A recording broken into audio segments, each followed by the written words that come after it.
भारत में जब भी मांस या बूचर खानों की बात होती है तो आम धारणा यही होती है कि यह कारोबार मुस्लिम समुदाय के लोगों के नियंत्रण में, लेकिन वास्तविकता इससे काफी अलग और चौंकाने वाली है।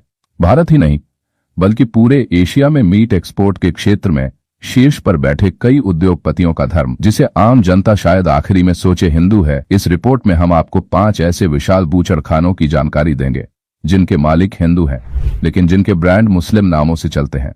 इनका सालाना टर्नओवर हजारों करोड़ रुपए में है और ये भारत की अर्थव्यवस्था में भी बड़ी भूमिका निभा रहे हैं। एक, अल कबीर एक्सपोर्ट्स प्राइवेट लिमिटेड। अल कबीर की स्थापना 1979 में सतीश सब्बरवाल ने की थी, जो कि एक पंजाबी हिंदू है।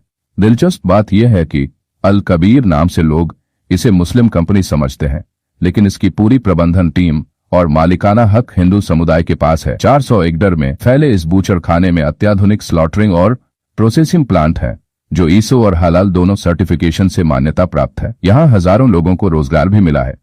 अल कबीर ने न सिर्फ भारत के मांस उद्योग को अंतर्राष्ट्रीय पहचान दी है, बल्कि टियर 3 और टियर 4 इलाकों में रोजगार के अवसर भी बढ़ाए हैं। कई किसान इससे जुड़े हुए हैं जो भैंसों की सप्लाई करते हैं। 2, अरेबियन एक्सपोर्ट्स प्राइवेट लिमिटेड नाम से मुस्लिम प्रतीत होने वाली यह कंपनी दरअसल एक ब्राह्मण परिवार द्वारा चलाई जाती है। सुनील कपूर ने 1980 के दशक में इसे एक छोटे निर्यात व्यवसाय के रूप में शुरू किया था। आज यह कंपनी पूरी दुनिया में फैली हुई है। इनके पास अत्याधुनिक कोल्ड स्टोरेज और प्रोसेसिंग यूनिट्स हैं जो यूरोपीय स्टैंडर्ड्स को भी मैच करते हैं। सुनील कपूर ने इस बिजनेस को पारंपरिक ढंग से नहीं बल्कि पूरी तरह टेक्नोलॉजी ड्रिवन बनाया है, जहां सॉफ्टवेयर ट्रैकिंग, इन्वेंट्री कंट्रोल और ग्लोबल लॉजिस्टिक्स इंटीग्रेशन शामिल है। 3, MKR frozen foods exports private limited. एमएथियर एक पारिवारिक व्यवसाय के रूप में शुरू हुआ था, जो आज फ्रोजन मीट मार्केट का एक बड़ा नाम बन चुका है। मदन एबट ने अपने बेटे के साथ मिलकर इसे टेक्नोलॉजी आधारित कंपनी में तब्दील कर दिया है। कंपनी हलाल सर्टिफिकेशन के साथ मांस एक्सपोर्ट करती है। कंपनी ने मोहाली और आसपास के इलाकों में हजारों किसानों को जोड़ रखा है जो नियमित रूप से पशु सप्लाई करते हैं। यह मॉडल कृषि से एक्सपोर्ट तक की सप्लाई चेन का उत्कृष्ट उदाहरण है। 4, अलनूर एक्सपोर्ट स्थान शेरनगर, मुजफ्फरनगर, उत्तर प्रदेश। मालिक सुनील सूद। 800 पशु सालाना टर्नओवर, 550 करोड़। सुनील सूद द्वारा संचालित अलनूर एक्सपोर्ट्स उत्तर भारत में सबसे बड़ा बूचर खाना है। इनकी यूनिट्स के स्टैंडर्ड के अनुसार बनाई गई हैं और सख्त साफ सफाई व क्वालिटी चेकिंग होती है। अल नूर एक्सपोर्ट्स भी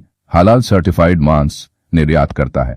चौंकाने वाली बात, अल नूर जैसा नाम इसे मुस्लिम कंपनी का आभास देता है, पर इसके मालिक न केवल हिंदू हैं बल्कि आरएसएस से भी जुड़े हुए बताए जाते हैं।